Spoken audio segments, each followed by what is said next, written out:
Good evening. Tonight, I can report to the American people and to the world that the United States has conducted an operation that killed Osama bin Laden, the leader of al-Qaeda, and a terrorist who's responsible for the murder of thousands of innocent men, women, and children. It was nearly 10 years ago that a bright September day was darkened by the worst attack on the American people in our history. The images of 9/11 are seared into our national memory.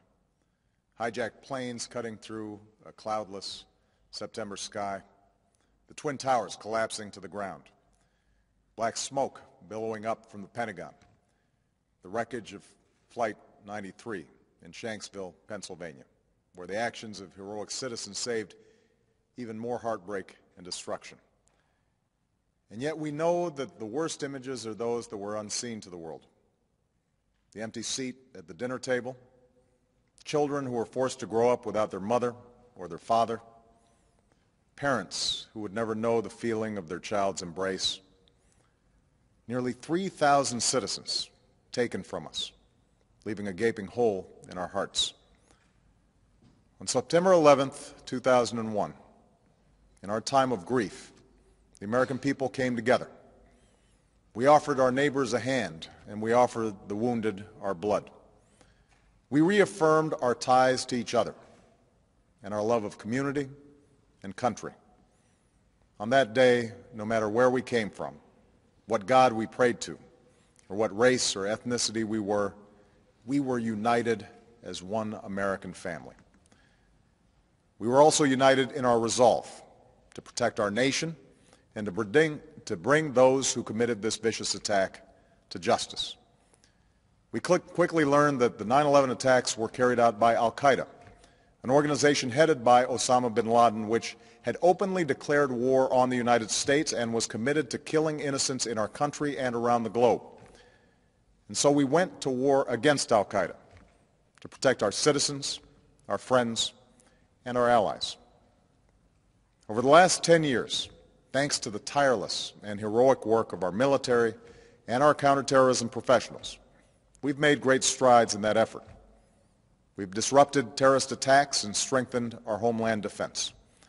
In Afghanistan, we removed the Taliban government, which had given bin Laden and al-Qaeda safe haven and support.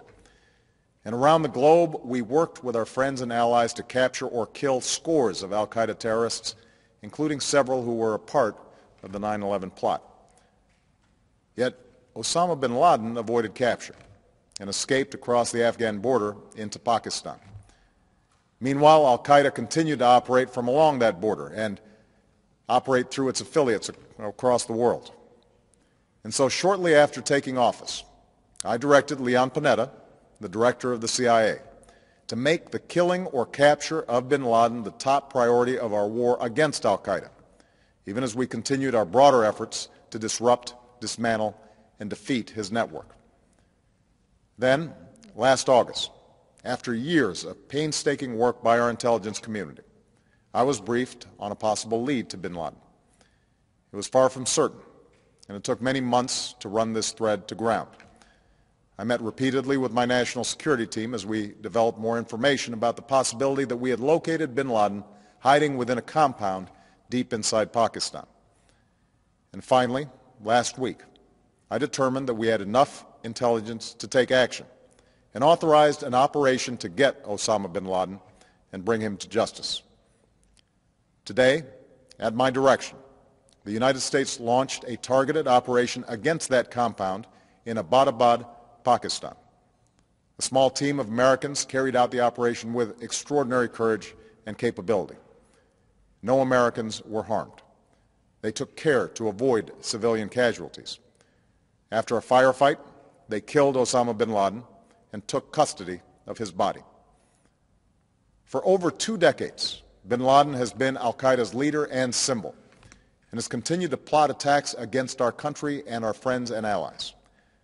The death of bin Laden marks the most significant achievement to date in our nation's effort to defeat al-Qaeda. Yet his death does not mark the end of our effort. There is no doubt that al-Qaeda will continue to pursue attacks against us. We must and we will remain vigilant at home and abroad. As we do, we must also reaffirm that the United States is not and never will be at war with Islam. I've made clear, just as President Bush did shortly after 9/11, that our war is not against Islam. Bin Laden was not a Muslim leader. He was a mass murderer of Muslims. Indeed, al-Qaeda has slaughtered scores of Muslims in many countries, including our own. So his demise should be welcomed by all who believe in peace and human dignity. Over the years, I've repeatedly made clear that we would take action within Pakistan if we knew where bin Laden was. That is what we've done. But it's important to note that our counterterrorism cooperation with Pakistan helped lead us to bin Laden and the compound where he was hiding. Indeed, bin Laden had declared war against Pakistan as well and ordered attacks against the Pakistani people. Tonight, I called President Zardari, and my team has also spoken with their Pakistani counterparts. They agree that this is a good and historic day for both of our nations. And going forward, it is essential that Pakistan continue to join us in the fight against al-Qaeda and its affiliates. The American people did not choose this fight.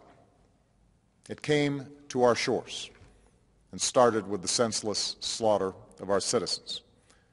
After nearly 10 years of service, struggle, and sacrifice, we know well the costs of war.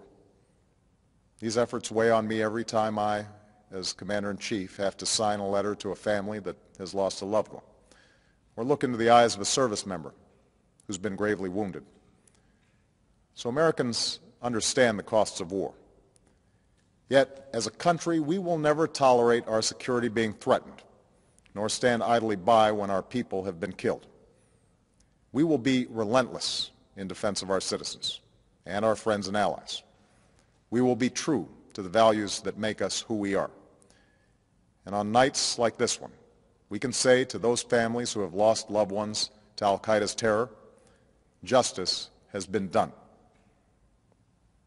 Tonight we give thanks to the countless intelligence and counterterrorism professionals who've worked tirelessly to achieve this outcome. The American people do not see their work nor know their names, but tonight they feel the satisfaction of their work and the result of their pursuit of justice. We give thanks for the men who carried out this operation, for they exemplify the professionalism, patriotism, and unparalleled courage of those who serve our country.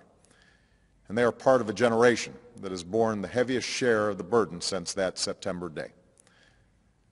Finally, let me say to the families who lost loved ones on 9/11 that we have never forgotten your loss, nor wavered in our commitment to see that we do whatever it takes to prevent another attack on our shores. And tonight, let us think back to the sense of unity that prevailed on 9/11. I know that it has at times frayed, yet today's achievement is a testament to the greatness of our country and the determination of the American people. The cause of securing our country is not complete, but tonight we are once again reminded that America can do whatever we set our mind to. That is the story of our history. Whether it's the pursuit of prosperity for our people or the struggle for equality for all our citizens, our commitment to stand up for our values abroad, and our sacrifices to make the world a safer place. Let us remember that we can do these things not just because of wealth or power, but because of who we are. One nation, under God, indivisible, with liberty and justice for all. Thank you. May God bless you. And may God bless the United States of America.